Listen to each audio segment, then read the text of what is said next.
So let's continue. Behavior management refers to a class of therapeutic techniques for altering behavior by changing one or more aspect of individual's environment. It means any intervention or treatment that utilizes positive reinforcement and or restrictions to help an individual receiving services to develop and or strengthen recovery-oriented behaviors and to address and correct treatment behavior. Targeted behavior. The aspects that are changed are those believed to contribute most significantly to the occurrence or maintenance of behaviors that are problematic for the individual himself, herself, or for other individuals in the environment. Environmental changes are also made for the purpose of increasing positive behaviors that are considered desirable or adaptive. Behavior management is a component of Therapeutic Community Modality Program, TCMP, that introduces the concept and mechanics of the various shaping tools in order to facilitate the management of and shape the behavior of the residents. These behavior shaping tools provide the community common language, increase cohesiveness, and adapt to the moral and behavioral code of the tool's application. They are also ordered in hierarchy to provide enough room for personal growth and learning. The community serves as a dynamic force that motivates the individuals to achieve positive behavior change. PGMP, TCMP Manual. Other objectives of behavior manual in TCMP. The following are the objectives of behavior management in therapeutic community model BGMP TCMP manual. 1. To introduce the concept of behavior management through the use of various behavior shaping tools to residents. 2. To institutionalize the practice of behavior shaping tools to foster behavior change among residents. And 3. To highlight the importance of behavior management in relation to the other TCMP components towards attitudinal change among residents. Indicators of behavior management in TCMP. Through its objectives, the following are indicators of an effective behavior management in therapeutic community model.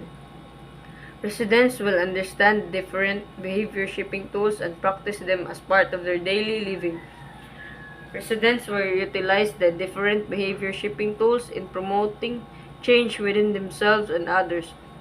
Residents will display improved in demeanor, communication, and skills, and residents will understand the relevance of different tools in attainment of behavioral change. Behavior shaping tools. Behavior shaping tools, BST, are employed to strengthen the learning process and the practice of more adaptive behaviors within the social learning environment. The following are the behavior shaping tools of the Therapeutic Community Model Program of the BGMP TCMP Manual. Pre-morning meeting. It is done early in the morning prior to the morning meeting. This is to make sure that everything is ironed, but prior to the conduct of the morning meeting, such as the validation of pull-ups and other concerns. Ang pre-morning meeting kay 15 minutes gini siya. Nya si senior residents and counselor ang kuana ni. Nadiri ang prayer o flag ceremony. Ang morning meeting kay it is a daily ritual that starts the day in the therapeutic community facility. It is attended by the whole community and lasts for an hour. It is divided into two parts, namely 1. Public announcement and community concern, and 2.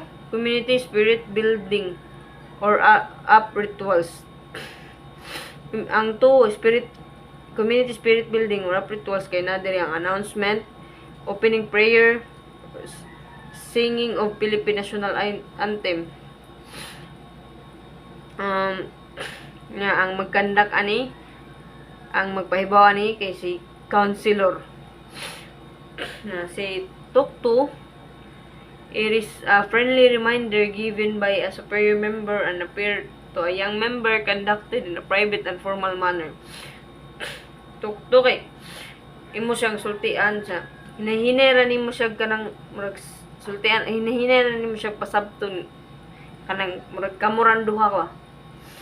Sunod kay pull up, it encourages honesty, demeanor, awareness, and owning to one's mistake. This is done when the violator is unknown and must be validated first prior to bringing up in the morning meeting. Pull up kay first part ni siya.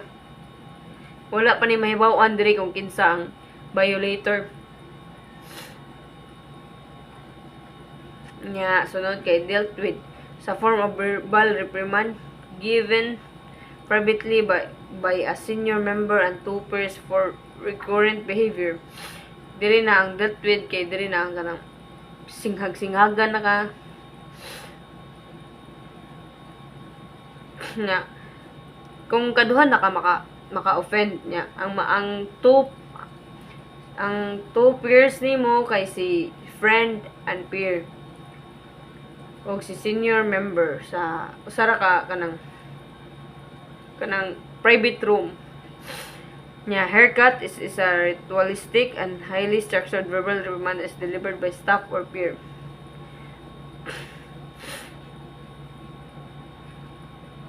Usa ka grave offense o three offense nga makuha na ka to haircut na diri kay kuan ano na ka so storya kanang kuan na ka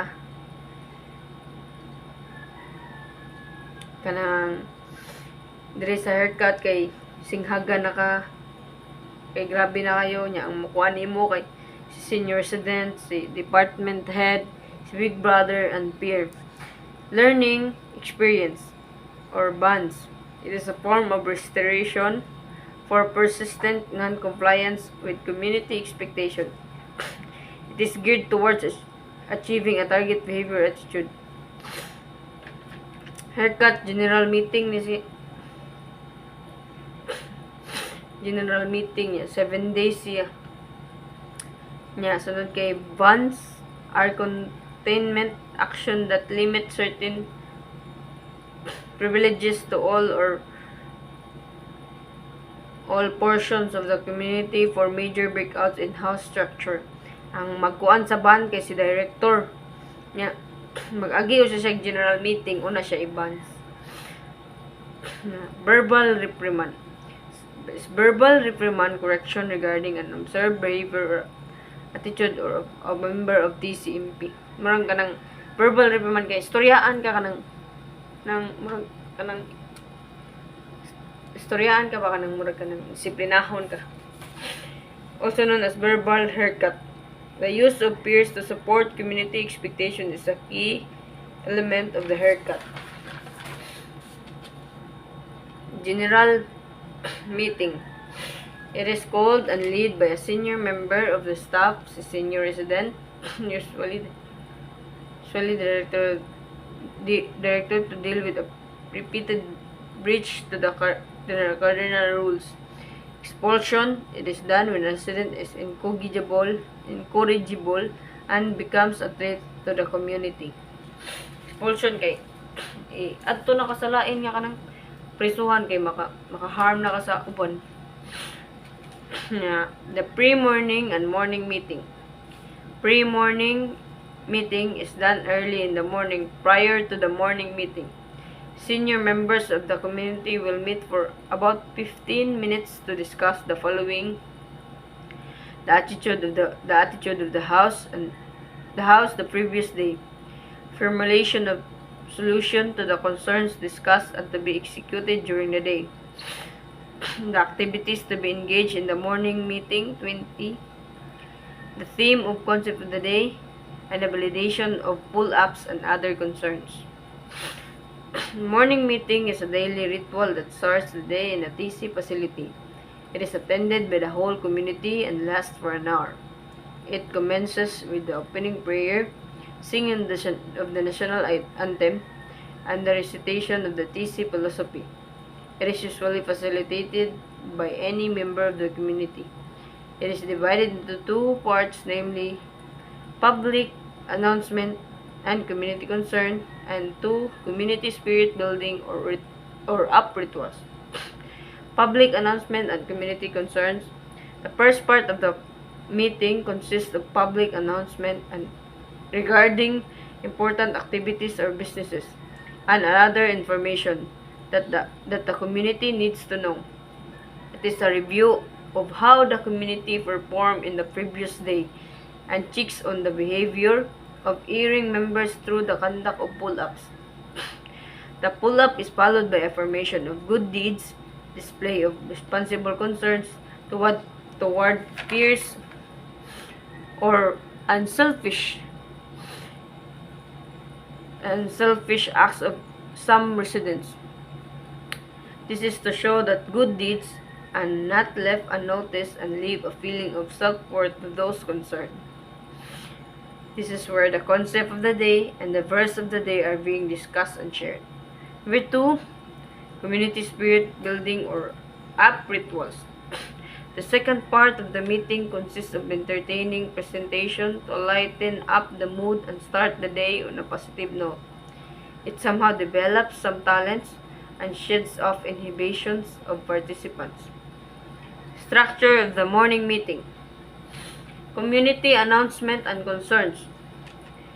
Opening prayer, economical. Singing of the national anthem, flag must be displayed. TC philosophy, adaptive translation. Announcements. Ang announcement kay magkuan kay si staff, si director, assistant director, counselor, and other personnel.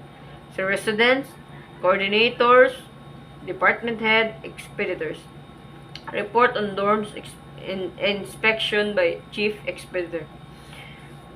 Community concerns, pull-ups, elaboration, affirmations, concept of the day. 2. Community spirit building or up rituals. Newscasting, local, national, international, sports, and weather news. Environment, choose either song, dance, skit, humor, story. Community singing, any song that has relation to the concept of the day. Greetings, last level expulsion. In extreme cases, when a resident is incorrigible and becomes a threat to the community, instigator, initiator of jail disturbances, the director with the recommendation of the disciplinary board may transfer her to the nearest jail facility with an appropriate court order. Last level expulsion. In extreme cases, when a resident is incorrigible and become a threat to the community, instigator, initiator of jail disturbances, the director with the recommendation of the disciplinary board may transfer him or her to the nearest jail facility with an appropriate court.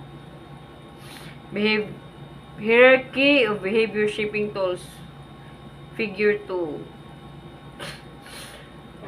Si Tuk-Tuk, pull-up, dealt with, haircut, learning experience, serial meeting, expulsion ang last. The hierarchy of behavior shaping tools will serve as guide to determine which of the tools are appropriate to use based on the severity of the infraction or violation committed by the resident against the TC rules. As known in the figure 2 above, it is important to note that the severity of the behavior will determine the level of intervention tool used. The higher the level of intervention, the less frequently that intervention is used. First level is Tuk-Tuk. It is an outright correction done by any member of the TC community to another member who has done a minor infraction but is not aware of it. Ang Tuk-Tuk ay wala siya kay baw, kay bag-o pa man siya. Muna hinahinayon sa istoryaan na sa diri. It is a friendly reminder, advice about unacceptable behavior must be done privately. O kanang kuan lang kanang kamo lang duha or kanang kamo rin nakahibaw. During a talk to, the student is made aware of his negative behavior and result it may have on others and the environment. The feedback given to the resident who committed the mistake is done in a positive way. Kalma ra gid diri ang tukto basta magstorya ka sa resident ka nakasa. Second level is pull up. A pull up is done as a result of lack, miss, or lapses in awareness in a student. All the members of the community are responsible for minor infractions done by peers. It encourages honesty, demeanor, awareness, and owning up to one's mistake. It is done when the violator is unknown and must be validated first prior to bringing up in the morning meeting. Ang pull up di ay kay makakuan din nga to sa morning meeting mautan-on wala pa ni mahibaw-on kung kinsa gi nakasa kay ang tanan may makakuan ani ang imong mga kauban sa ang maalaot ang mapamutan-an. The resident receiving the pull-up is expected to listen without saying a word, assume that it is valid, quickly display the corrected behavior, and express gratitude in receiving it. After one member did the pull-up, other students who want to show concern can make elaborations to give emphasis to the infractions and concretize the admonitions that need to be relayed to the violator. 2 to 3 elaborations are ideal. In the event wherein no one stood and owned up to a negative behavior raised in the pull-up, the resident doing the pull-up will narrow down the pull-up to make it clear and specific, seeing the place and time of the occurrence. Bisag dili nimo sa imo na lang ako nun. Di ba man kanara sa imong sud sa usa ka circle or sud sa static group. Third level kay dealt with. Dealt with is done when negative behavior or infractions to the house rules norm are done for the second time of the same offense by a resident. A panel of 3 composed of senior resident, peer, and a friend are tasked to deliver a serious and stern reprimand to the subject resident. Although the tool does not strictly require the presence of staff to attain its purpose, the staff should monitor its conduct to ensure that the panel assigned to the task really acted appropriately. It is done privately in a room or an area with no one else hearing the conversation. Ang mo reprimanday ani sa dealt with kasi senior student, peer, and a friend. Nya, ma-dealt with ka kung ikaduha na ka nakabuhat og sala sa parehas nga sala. Nya, fourth level kay haircut. Haircut is done when negative behaviors or infractions to the house rules norm in the same offense are done for the third time or more or for first time grave offense. It is carefully planned and a structured verbal reprimand given by the staff with 4 other residents, senior resident, peer, big brother, and the department head.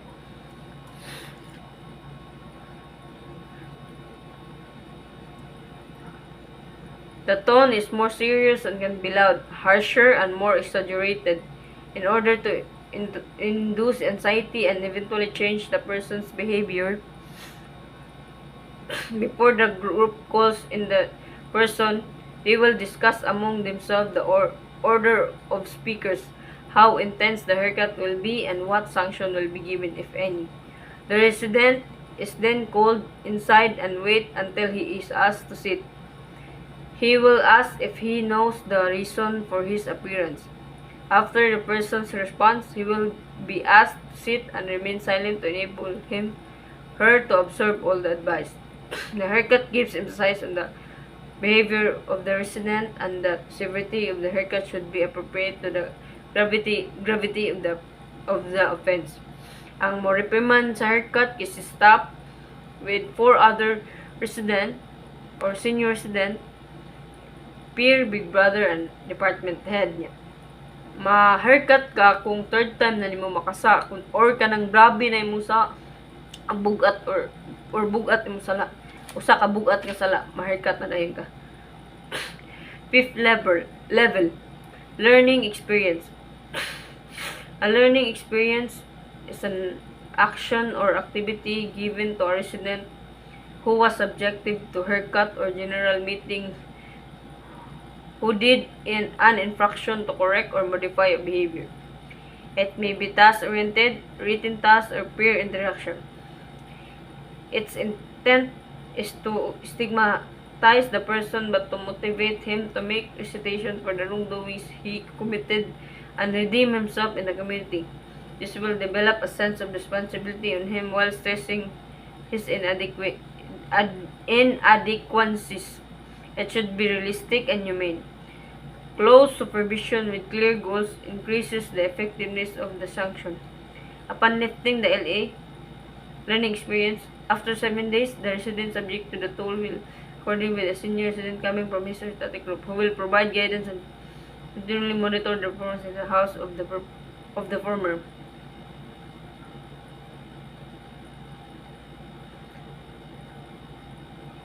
Kanang murag kanang ang learning experience kay tagaan siya kanang task 7 days nga task kanang gikan sa iyang static group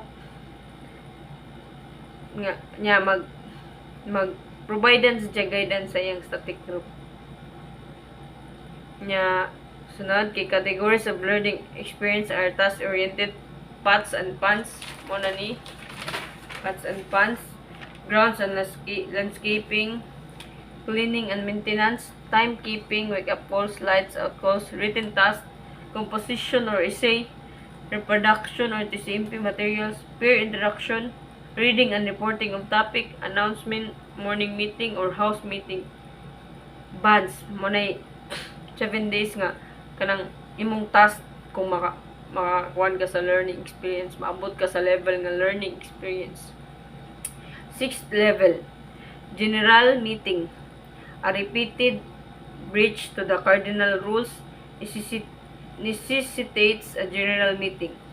The issue is discussed with the community to point out to the violator the negative effect the behavior had on the community. The offenses include sexual acting out with a fellow resident, taking drugs and engage in physical fight with another resident. Other facilities include stealing or even smoking as part of the cardinal rules. Ang general meeting nakakunggahi na jud kay kastanan og ulo kung kanang mga offense nga sa cardinal rules kanang no sex imong kuanan imong kanang ilabag kanang mag-drugs na ka kanang magsumbagay mo nang mabot na ka sa 6th level or general meeting. Procedure in a general meeting. A general meeting is called led by a senior member of the staff, usually the director of the facility. The extent of the problem is assessed to determine who among the community members are involved in the incident. Those guilty of the offense are asked to sit in a prospect chair. This helps to arouse anxiety and dissonance. So kato din ang general meeting, kato din kanang palingkuron ka sa tubangan sa kanang kuan ng director of the facility kay pakawawan ka sa tibuok ini sa tibuok sa daghan tao, maglingkod ka sa tubangan or sa stage niya, pakawawan ka sa kadaghanan. The director sets the tone of the meeting and leads the community in an open expression or opinion and feelings regarding the offense brought out in the community. He holds the community accountable for the sleep of its member, as each is considered his brother's keepers. The director opens the floor for feedback, inviting the community for self-reflection and accountability. As soon as the mood is set, the level of awareness of the community is raised. The leader calls for the violators to face the entire community. The leader encourages the community to express their feelings about the offense committed by the violators. After some members of the community have expressed their feelings, It is time for the violator to account for what they did, share their deepest feelings, or verbalize what they learned from the mistake. After the violator made their statement, the offer commitment, the director will mark the closure of the issue and allow for processing of the events that transpired and provide appropriate emotional support to the violators who have just been subjected to intense emotional experience. Sanctions will then be given to the violators. Mao lagi to katong general meeting kay mao ning pakawawan nya pastorehon ka kung nganong imo nang gibuhat nga sala unsa man imong buhaton nya ang atong kanang kuan sad kay imong kauban sad or brother's keeper kay mo express sad silang feelings kung mo express silang feelings sa sala sa towards kanang express silang feelings kung unsa man ilang gibati sa ilang kauban. Last level kay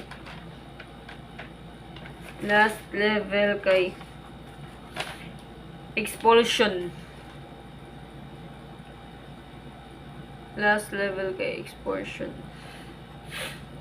In extreme cases, when a resident is incorrigible and becomes a threat to the community, initiator of jail disturbances, the director, with the recommendation of the disciplinary board, may transfer him or her to the nearest jail facility with an appropriate court order. Emotional and psychological aspect of therapeutic community. Ang expulsion day katong at ipalabay na kasalain nga presuhan igahi na gid kay kag-o kanang grabe na gid kay ka dili nakamukuan sa mga cardinal rules, dili nakapatuo, dili nakamadag verbal reprimand nya ano ta sa emotional and psychological aspect of therapeutic community. Persons deprived of liberty are physically, psychologically, and emotionally challenged. Being incarcerated with uncertainties as to the outcome of their individual cases makes them feel isolated, helpless, and at times hopeless, brought by separation from their loved ones and society in general and all other issues that confront them while incarcerated. This emotional turmoil needs to be addressed to help them bounce back and experience a life of normalcy despite their unique situation. The CMP provides therapeutic value of processing of feelings, which does not only lie on how freely one expresses them, but more so on the person's ability to identify, acknowledge, and express them appropriately. What is counseling? Counseling is defined as the professional activity of helping individuals, groups, or communities enhance or restore their capacity for psychological, emotional, and social functioning, and creating an environmental favorable for the attainment of these goals. Skills and characteristics of counseling. According to the BGMP, Therapeutic Community Model Program Manual, the skills and characteristics of counseling used on TCMP are empathy, warmth, respect, congruence, confidentiality. Number 1 kay empathy. This refers to the ability to perceive the client's feeling and to demonstrate accurate perception of the client. It is putting oneself in the client's shoes. When the client feels understood, a sense of trust or rapport is developed. Rapport paves the way to more meaningful communication and may enable the client to understand and accept more of his or her complexity of feelings. Ang empathy kanang murag maluoy ka ba, murag imong imagine imong gagalingon sa iyahang sitwasyon. Ya, mag-build with kag friendly nga, build up kag rapport or makig-friend ka, amiga ka,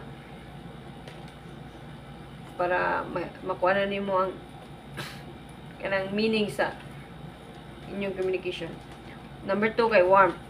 It is also known as unconditional positive regard. It involves accepting and caring about the client as a person, regardless of any evolution of prejudices on the client's behavior or thoughts. It is more often conveyed through our non-verbal behavior or bodily gesture. Kanang dili ka mo-discriminate, dawaton gid nimo siya bisan sa iha man lang kanang gestures yang lawas, imo na siyang madawat, makita na nimo siyang behavior, non-verbal behavior sa iha lang lihok. Respect. 3. It refers to the belief in the client's ability to make appropriate decisions and deal appropriately with his or her life situation. When given a safe and supportive environment in which to do so, it is often shown best by not offering advice or cheap comfort. The counselors may show his utmost respect to the client by listening in silence and giving him the opportunity to design his own solutions to the problem. A similar term for this is empowerment, as the counselor likewise demonstrates that he values the integrity of the client. Kanang respetuon nimo, tagaan nimo siya time nga kanang dagan mo siya opportunity ka makahuna-huna og solusyon sa iyang problema.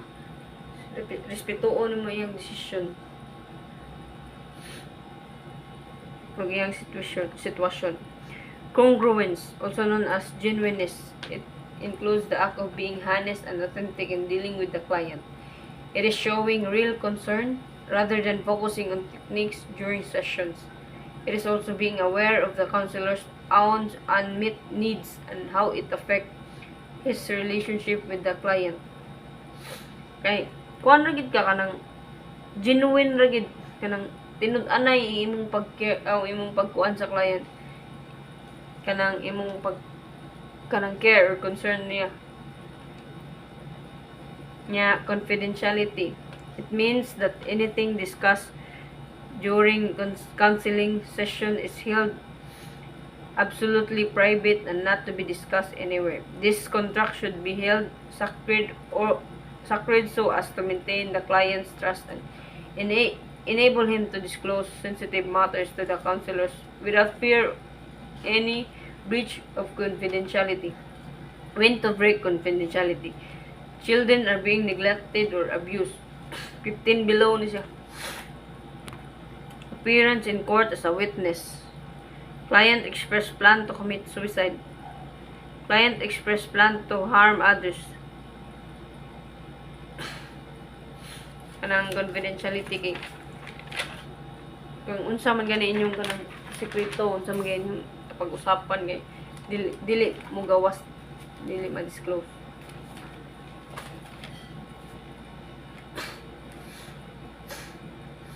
Pattern of counseling session. Here is the pattern of counseling session implemented in the BGMP manual. Introduction. First 10 minutes. Greet the client warmly.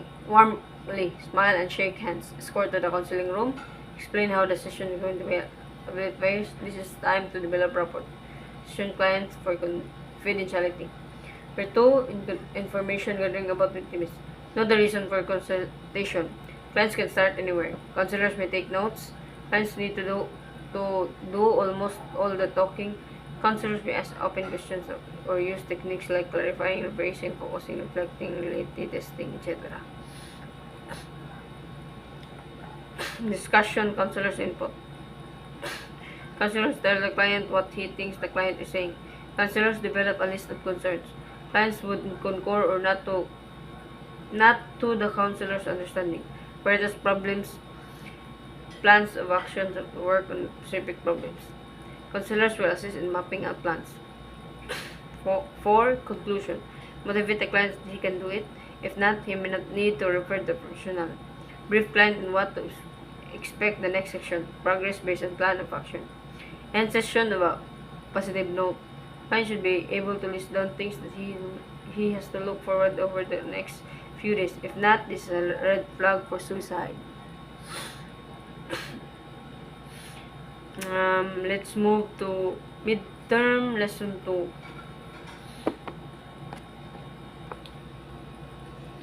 Lesson 2.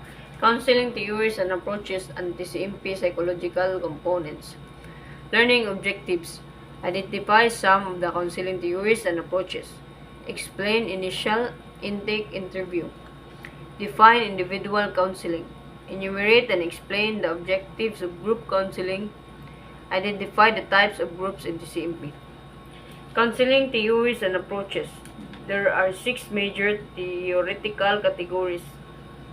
They are humanistic theories, client-centered, and humanistic theories na say tulo, client-centered therapy, existential therapy, gestalt therapy. Number 2 sa theories kay cognitive approach. Ang cognitive approach na po siya tulo. Cognitive behavior therapy, reality therapy, acceptance and commitment therapy. Sunod sa counseling theories and approaches kay number 3, psychoanalytical approach. Na po siya duha category. Adlerian therapy, object relations therapy. Number 4, theories and approaches kay constructionist approach. Na po siya duha upat category. Solution focused brief therapy, aduhar day correction therapy. Number 5 kapag nga theories and approach, systemic approach. Tapos siya duha ka concept, structural family therapy, Gottman method couples therapy. Alitasan number 1. Humanistic theories. It holds that people have within themselves all the resources they need to live healthy and functional lives, and that problems occur as a result of restricted or unavailable problem-solving resources. Humanistic therapists are most about the present and helping their clients achieve their highest potential. Instead of energy spent on the past or on negative behaviors, humanists believe in the goodness of all people and emphasizes a person's self-growth and self-actualization. Sa concept category sa humanistic theory kay client-centered therapy. It is also known as person-centered therapy or Rogenian therapy. It is a non-directive form of talk therapy. In this approach, the client acts as an equal partner in the therapy process, while the therapist remains non-directive, meaning they don't pass judgment on your feelings or offer suggestions or solutions. The therapists strive to create the conditions needed for their clients to change.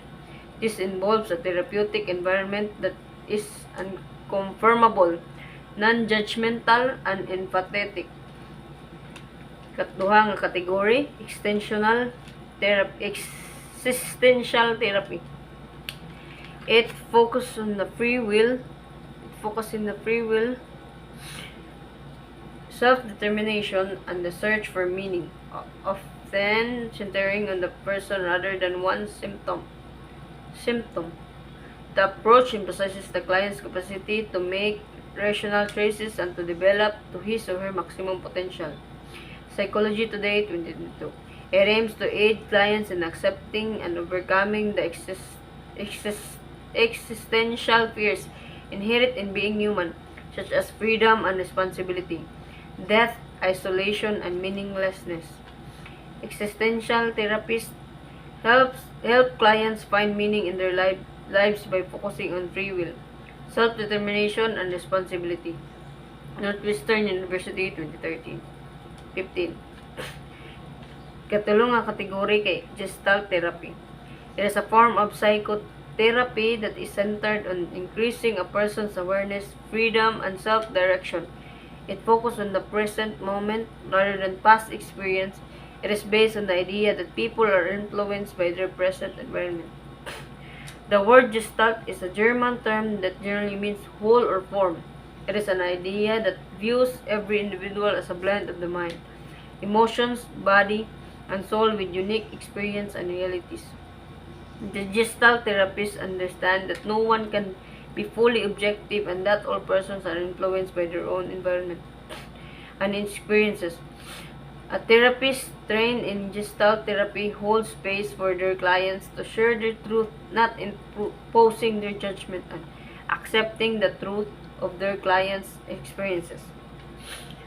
Kaduha nga approaches and approach. Theories and approach. Cognitive approach. This counseling theory focuses on how people's thinking can challenge feelings and behaviors. It is a brief in nature and oriented toward problem solving. McAdams, 2022. It holds that the people experience psychological and emotional difficulties when their thinking is out of sync with reality. When this distorted or faulty thinking is applied to problem solving, the result understandably leads to faulty solutions. Cognitive counselors work to challenge their clients' faulty thinking patterns so clients are able to derive solutions that are accurately addresses the problems they are experiencing. Northwestern University, 2015. This category includes cognitive behavior therapy. It teaches people different ways of thinking, behaving, and reacting to situations to help you feel less anxious and fearful. National Institute of Mental Health, NIH, Indy. It helps people to become aware of way of thinking that may be automatic but are inaccurate and harmful. For example, someone who has a low opinion of their abilities. The therapist helps the person find ways to question these thoughts, understand how they affect emotions and behavior, and change self-defeating patterns. Reality therapy is a form of counseling that views behavior as choices. It states that psychological symptoms occur not because of a mental health condition but due to people choosing behavior to fulfill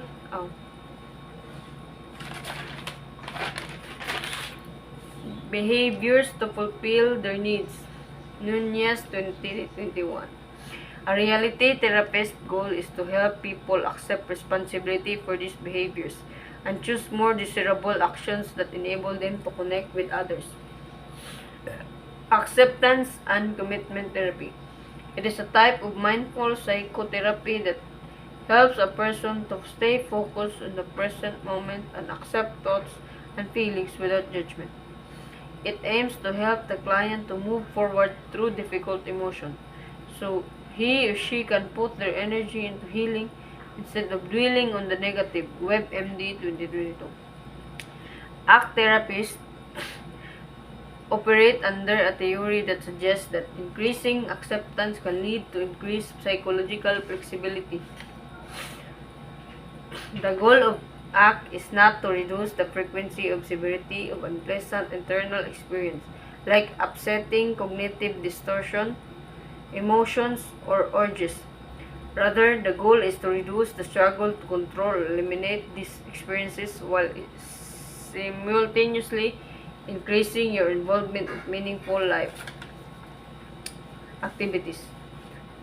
Sa counseling theories approach number 3 kay psychoanalytical approach. It is also known as the historical perspective and has its root with Sigmund Freud, who believed there were unconscious forces that drive behavior.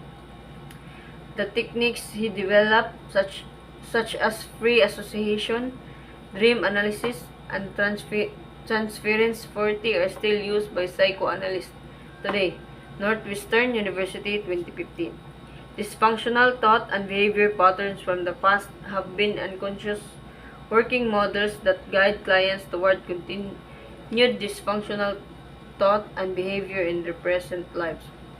Psychoanalytical counselors strive to help their clients become aware of their unconscious working models so that their negative influence can be understood and addressed.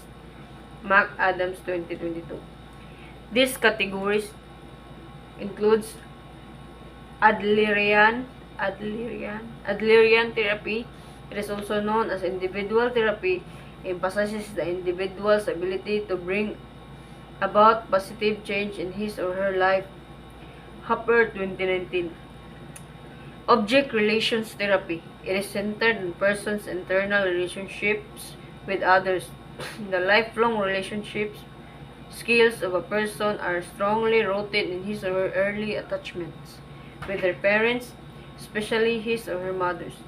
Objects refer to people or physical items that come to symbolize either a person or part of a person.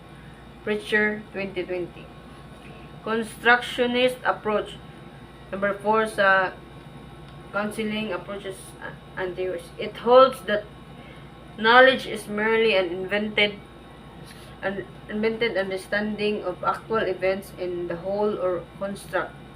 While actual event in the world can trigger people's meaning-making processes, it is those meaning-making processes rather than the event themselves that determine how people think, feel, and behave. McAdams 2022.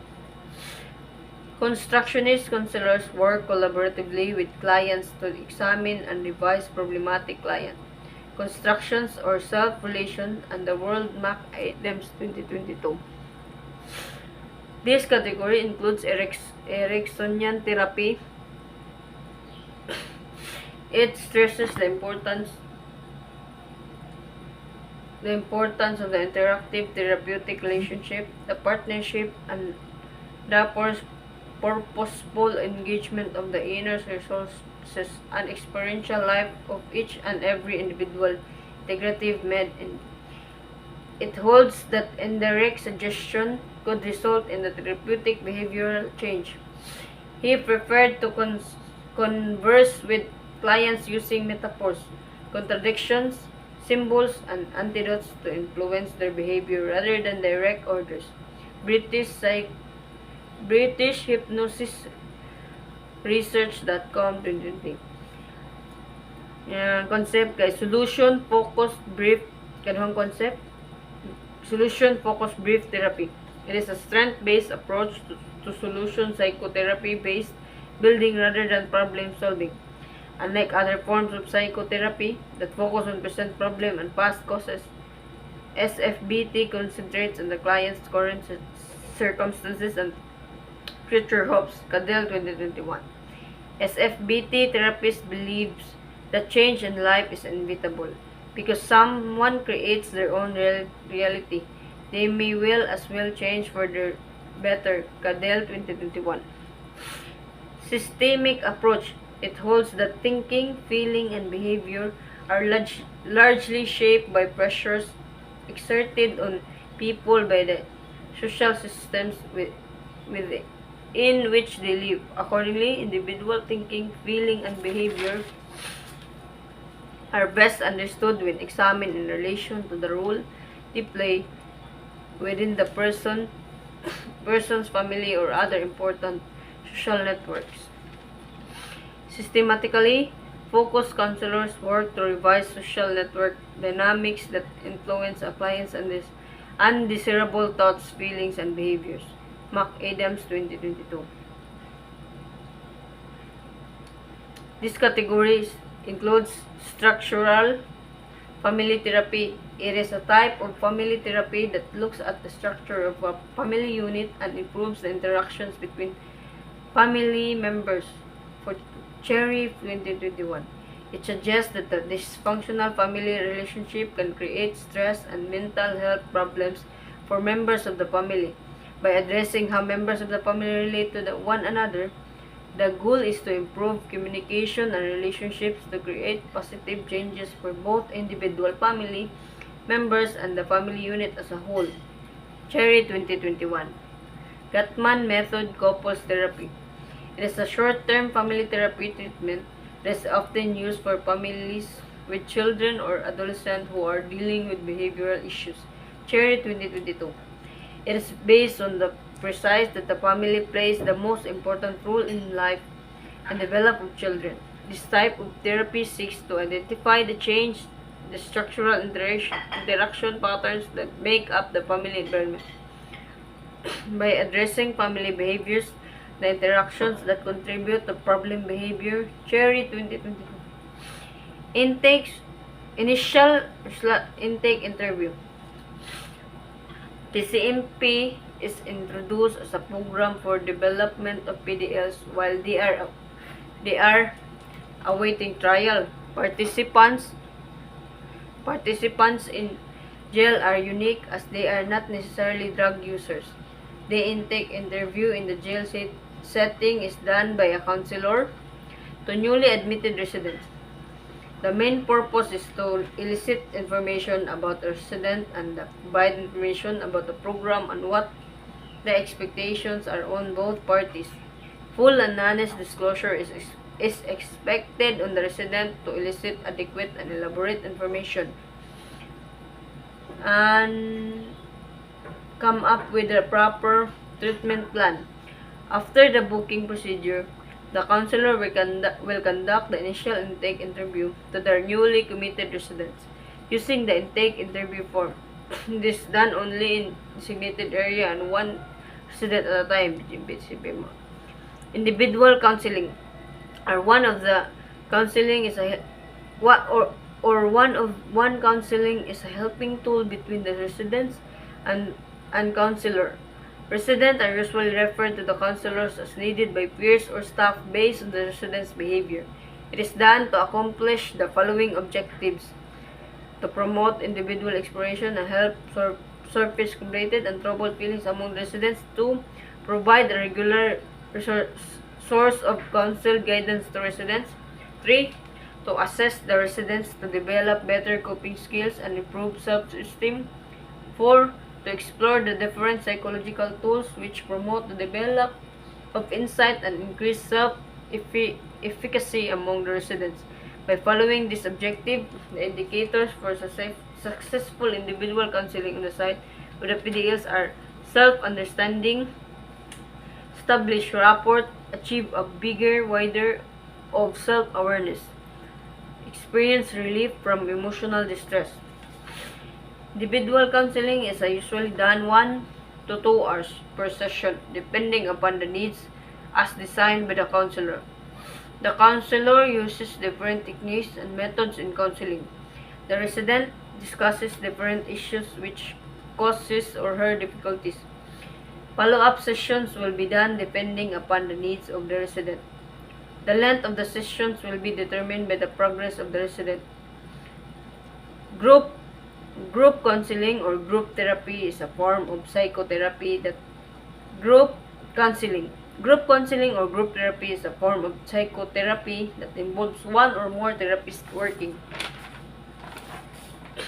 with several people at the same time.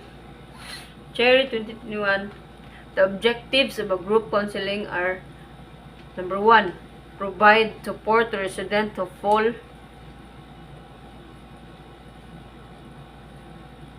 behind the race